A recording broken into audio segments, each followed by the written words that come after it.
இனிய காலை வணக்கம். மகதீஷ்டியின் தினம் ஒரு யோகாவில் டெய்லி சிம்பிள் யோகா இன் தமிழ். நம்ம தினைக்கும் ஒரு ஆசனம் நம்ம சொல்லி கொடுத்துக்கிட்டு இருக்கோம்.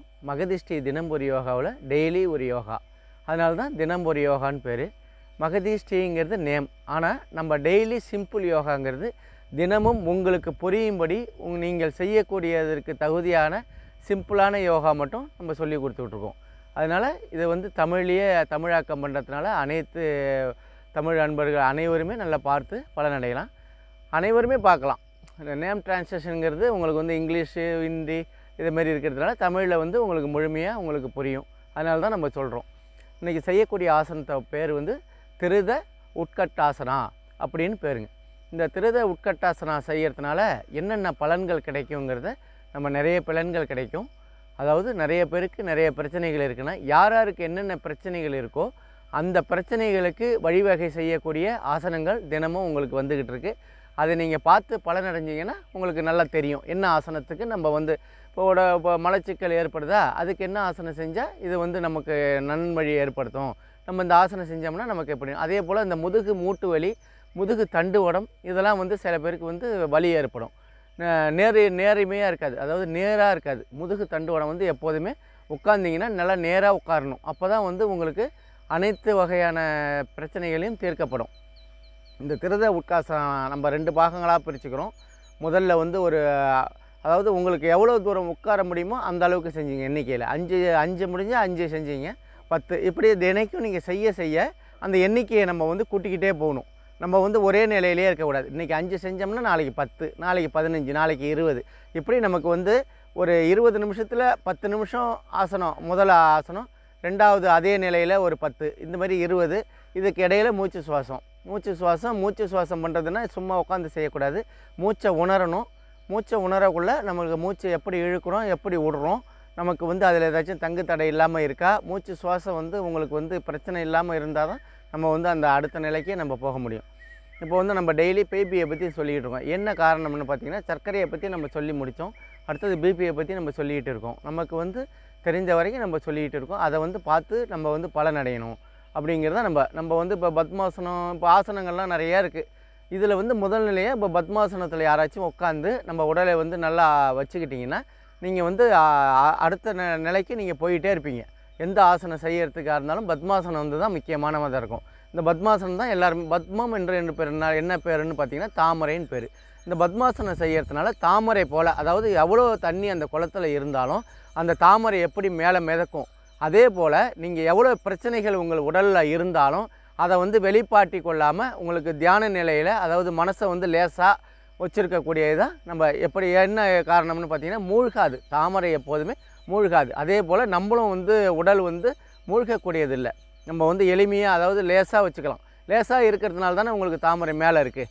அதே போல் தாமரை நம்ம லேசாக இருக்கணும். அதுக்கு என்ன வழி செய்யணும்? பத்மாசனத்தில் உட்கார நம்ம கற்றுக்கணும். இந்த பத்மாசனம் உட்காரத்துக்கு நம்ம குண்டாக இருக்கிறோம், நான் எப்படி உட்கார முடியும் அப்படின்னு பார்த்தீங்கன்னா, அவங்களுக்கும் எளிய முறையில் சொல்லி கொடுக்கறதுக்கான ஒரு வழிமுறை உண்டு. எடுத்த எடுப்புலேயே நீங்கள் பத்மாசனம் 2 காலையும் தூக்கி போட்டுட்டு நம்ம வலி ஏற்படும். வலி ஏற்பட்டதுன்னா உங்களுக்கு ஆசனங்கள் செய்யக்கூடாது. அப்போது நம்ம என்ன செய்யணும் அப்படின்னு பார்த்தீங்கன்னா, காலை ஃபஸ்ட்டு நல்லா நீட்டிங்க. நம்ம வேறு ஆசனம் தான் செய்ய போகிறோம், இருந்தாலும் நம்ம இந்த பிபிக்காக தான் நம்ம சொல்லிக்கிட்டு இருக்கிறோம். அப்படிங்கக்குள்ளே நம்ம காலை என்ன செய்யணும், ஃபங்க்ஷன் பண்ணணும். இந்த ஃப்ரண்ட்டில் ஒரு 5 எண்ணிக்கை, 1 2 3 4 5. அதே போல் பின்னாடி இழுக்கணும். எந்த அளவுக்கு பின்னாடி, அந்த 1 2 3 4 5 அப்படின்னு வச்சுக்கிட்டோம். இப்போ இதில் 5 செஞ்சுட்டு இதில் செஞ்சு, அதே போல் ரைட் சைடில் 1 2 3 4 5, அதே போல் லெஃப்ட் சைடு 1 2 3 4 5.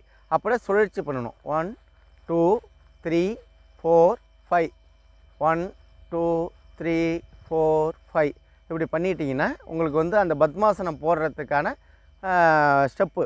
இப்போ ரொம்ப குண்டாக இருக்கிறோம், என்னால் எப்படி முடியும்னு சொன்னிங்கன்னா, ஒரு காலை நீட்டிங்க, ஒரு காலை மடக்கி வச்சுக்கிட்டு காலை நல்லா அமுக்குங்க. தரையில் போய் படுற மாதிரி அமுக்குங்க. 3 4 5 6 7 8 9 10. என்ன காரணம்னு பார்த்தீங்கன்னா, இந்த நரம்பு தசைகள், இடுப்பு தசைகள்லாம் இருக்குது பார்த்தீங்களா, அதெல்லாம் செய்ய உங்களுக்கு ஃப்ரீ ஆகிடும். நீங்கள் அடுத்தபடியாக அடுத்த நிலைக்கு போகலாம். அதனால தான் நம்ம சொல்கிறது, தரையில் நல்லா போய் படணும். முட்டி போய் நல்லா தரையில் படணும். உடலை நேராக வச்சுக்கணும், காலையும் நேராக வச்சுக்கணும். இதுதான் முக்கியமானதாக இருக்கும். 4 5 6 7 8 9 10. இப்போ இது வந்து இந்தமாரி செஞ்சுக்கிட்டே வந்தீங்கன்னா உங்களுக்கு வந்து பத்மாசனம் போடுறதுக்கு நல்லாயிருக்கும். ஏன்னா இப்போ நம்ம ஒரு காலை தூக்கி இப்போ மேலே போட்டுக்கிறீங்க, இன்னொரு காலையும் தூக்கி மேலே போட்டுக்கிறீங்க. போட்டுக்கிட்டு இப்போ ஃபஸ்ட்டு சின்முத்திரையில் உட்காந்துங்க. இதை வந்து நம்ம வந்து செய்யக்கூடியது பிபிக்காக தான். இது வந்து ஒரு ஆசனம். ஆனால் இது ஆசனத்தில் நீங்கள் கணக்கில் வச்சுக்கக்கூடாது. பிபி உள்ளவங்க காலையில் ஏழுந்தோடனே பல் விளக்கிட்டு பாத்ரூம்லாம் போயிட்டு இதைமாரி நீங்கள் எடுத்த இடப்புலேயே நீங்கள் போட்டிங்கன்னா வலிக்கும். இப்போ வந்து ஒரு செகண்டு இல்லை ஒரு நிமிஷம் நீங்கள் போட்டிங்கன்னா ஒரு நிமிஷத்துலேயே உங்களுக்கு வந்து அந்த வலி ஏற்பட்டதுன்னா உடனே காலை வந்து எடுத்துடணும். இதுதான் நம்ம சொல்லக்கூடியதாகும். புரியுதுங்களா? இப்போ நம்ம பத்மாசனத்தில் நம்ம உட்காந்துட்டோம். உடலை நேராக வச்சுக்கிட்டீங்க. இப்போ பத்மம்னா என்ன சொன்னேன்? பத்மம்னா தாமரை. இந்த தாமரை எப்படி அதாவது முழுகாமல் நம்ம வந்து மேலே இருக்கோ அதே போல் நம்ம இதயம் வந்து ராஜ உறுப்பு. இந்த ராஜ உறுப்புகள் வந்து நன்றாக செயல்படக்கூடிய இது ஒரு சிறந்த ஒரு ஆசனம்னு தான் பேர். ஆனால் பிபிக்கு இது ஒரு வழிவகுக்கும். இப்போ வந்து என்ன பண்ணணும்? இப்போ இதில் உட்காந்துக்கிட்டீங்க. உட்காந்துக்கிட்டு சின்முத்திரையில் உட்காந்து கண்களை மூடிக்கிங்க. அந்த மூச்சு சுவாசத்தை நீங்கள் உணரணும்.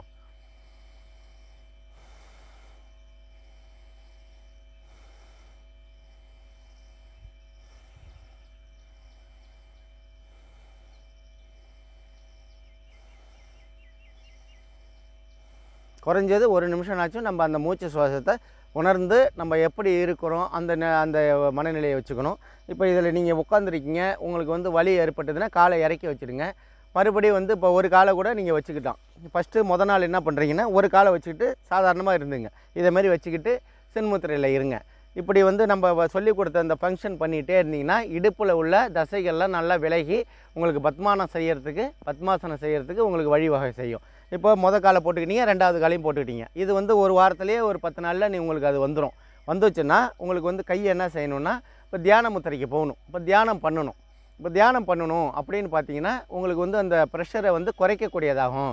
ஏன்னா எவ்வளோ ஒரு மனசில் வந்து வலி இருந்தாலும் அன்றைய பொழுதை வந்து நீங்கள் என்ன செய்யணுன்னா இந்த மாதிரி பத்மாசனத்தில் உட்காந்து தியானத்தான் இருந்தாலே கால் வலி ஏற்படும். அப்படிங்கக்குள்ள எடுத்த எடுப்புலேயே நீங்கள் செஞ்சீங்கன்னா வலி ஏற்படும். அதை 1 நிமிஷம் ஆக்கி தொடர்ந்து நீங்கள் 2 நிமிஷம் 3 நிமிஷம்னு இன்க்ரீஸ் பண்ணிக்கிட்டே போங்க. ஒரு 2 மாதம் தொடர்ந்து இந்த காலை தூக்கி போட்டுவிட்டிங்கன்னா அதுக்கப்புறம் உங்களுக்கு அந்த வலி இருக்காது. இந்த இடத்துல வலிக்கும், அந்த வலி இருக்காது. அந்த வலி இல்லாமல் நீங்கள் வந்து என்ன செய்யணுன்னா தியான முத்திரை செஞ்சோம், இது சின்முத்திரை வச்சுக்கிட்டோம். அடுத்தது தியான முத்திரை. இது எதுக்காக சொல்கிறோம்னா இதை ஒரு 5 நிமிஷம், அதை ஒரு 5 நிமிஷம், 10 நிமிஷம் இதை செஞ்சிட்டிங்கன்னா அன்றைய பொழுது வந்து நீங்கள் வெளியில் போகிறப்ப மனசு வந்து லேசாக இருக்கும். மனசில் வந்து எந்த குழப்பமும் இருக்காது. தாமரை போல் உங்களுக்கு வந்து மலர்ச்சியாக தான் இருக்கும். அப்படிங்கக்குள்ள உங்களுக்கு வந்து அந்த ப்ரெஷரானது ஏறுறதுக்கான வழிவகை இருக்காது. இன்றைய பொழுதுக்கு நீங்கள் என்ன செஞ்சிட்டீங்க? இதை வந்து வழிவகை செஞ்சிட்டீங்க. அப்போ நீங்கள் எந்த ஆஃபீஸில் போய் ஒரு பிரச்சனைனாலும் இல்லை பொது இடத்துல பிரச்சனைனாலும் உங்களுக்கு வந்து அந்த கோபங்கள் வராது. அடுத்ததுக்கு அந்த சொல்யூஷன், அதை என்ன தீர்க்கணும் அப்படிங்கிறது தான் உங்களுக்கு அந்த நினைப்பு வரும். அதனால் இப்போ வந்து தியான முத்திரைக்கு நம்ம போக போகிறோம். தியான முத்திரை எப்படி செய்யணும் அப்படின்னு பார்த்தீங்கன்னா இப்படி உட்காந்துருக்கீங்க. பத்மாசனத்தில் உட்காந்துட்டு இந்த 2 கட்டை விரலையும் ஒன்றா சேர்த்துங்க. இந்த 2 கட்டை விரலையும் ஒன்றா சேர்த்துட்டு கீழே வச்சிங்க. உடலை நேராக்கிங்க. மனசை வந்து தூய்மையாக வச்சிங்க. எந்த சிந்தனையும் இல்லாமல் தியானம் பண்ணணும்.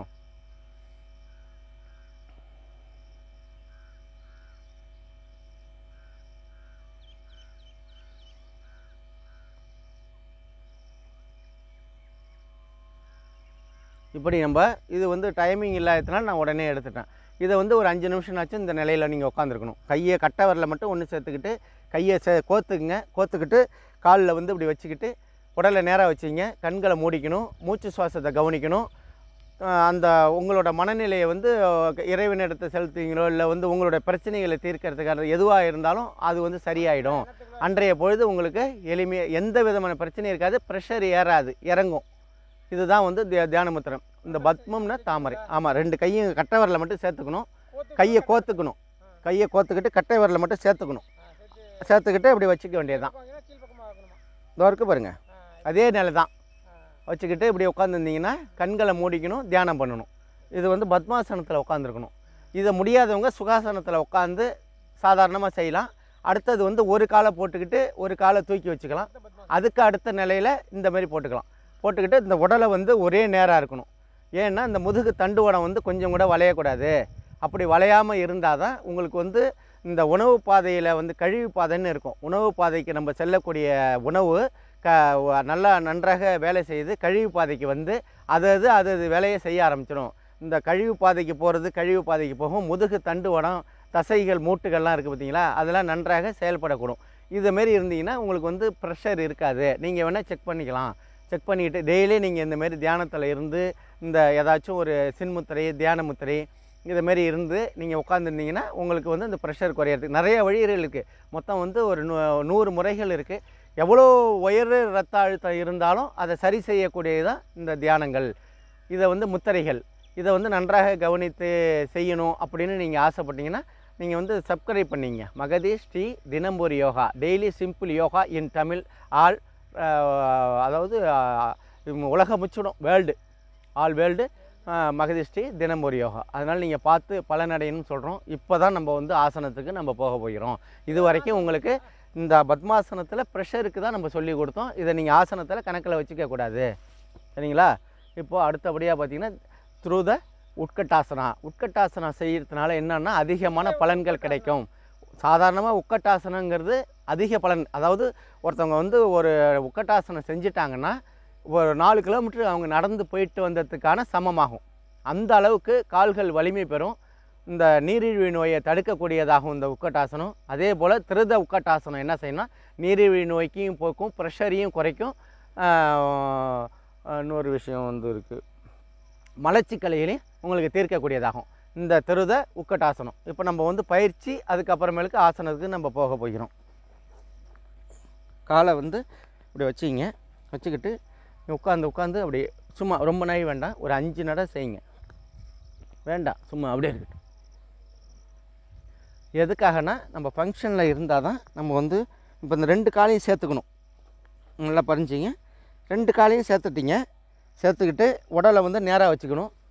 சாமி கும்பிட்ற மாரி உயர்க்க எண்ணிக்கை 1 2 3 4 5 6 7 8 9 10 11 12 13 14 15 16 17 18 19 20 21 22 23 24 25. நன்றி. இப்போ திருத உட்கட்டாசனம் நம்ம வந்து முதல் நிலைக்கு போனோம். இப்போது அதுக்கப்புறம் மூச்சு சுவாசம் பண்ணணும். இப்போ எப்போ ஒரு ஆசனம் போனாலும் உடனே நம்ம மூச்சு சுவாசம் பண்ணணும். சின்முத்திரையை வச்சுக்கிட்டு நம்ம தியான நிலையில் இருப்போம்.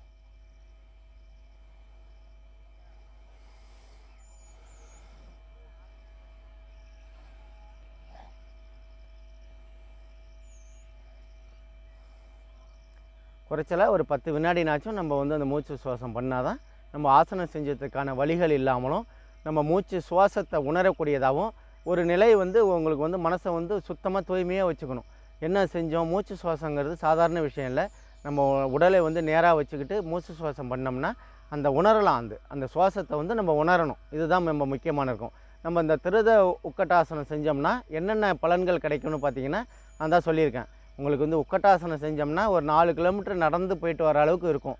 அப்படிங்கக்குள்ளே இந்த திருத உட்கட்டாசனம் செய்கிறதோம்னா நமக்கு முழங்கால் மூட்டு வலி, கணுக்காலில் உள்ள அந்த செயல்பாடு, முழங்கால் மூட்டு, இந்த மலச்சிக்கல் உள்ளவங்க, அந்த சர்க்கரை நோய் உள்ளவங்க, ப்ரெஷர் உள்ளவங்க, இவங்க அனைவருமே இதை வந்து செஞ்சோம்னா ஆனால் வலிகள் அதிகமாக இருக்கும். அதனால் எண்ணிக்கையை வந்து நாங்கள் 25 செஞ்சோம்னா நீங்கள் 25 செய்யக்கூடாது, 5 செய்யுங்க ஃபஸ்ட்டு.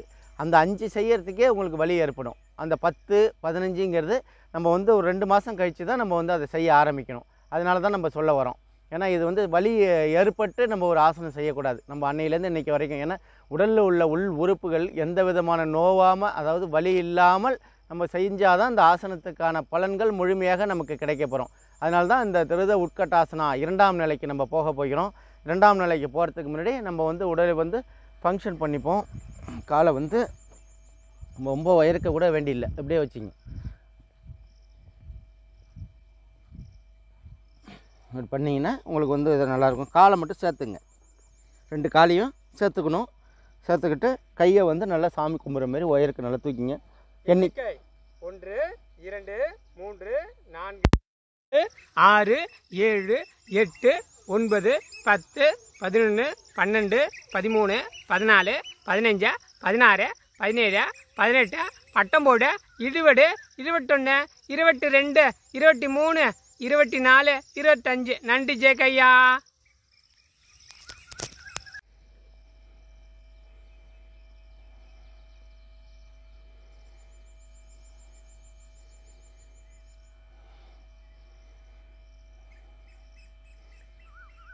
இந்த திருத உக்கட்டாசனா நம்ம 2 பாகமும் செஞ்சிட்டோம்.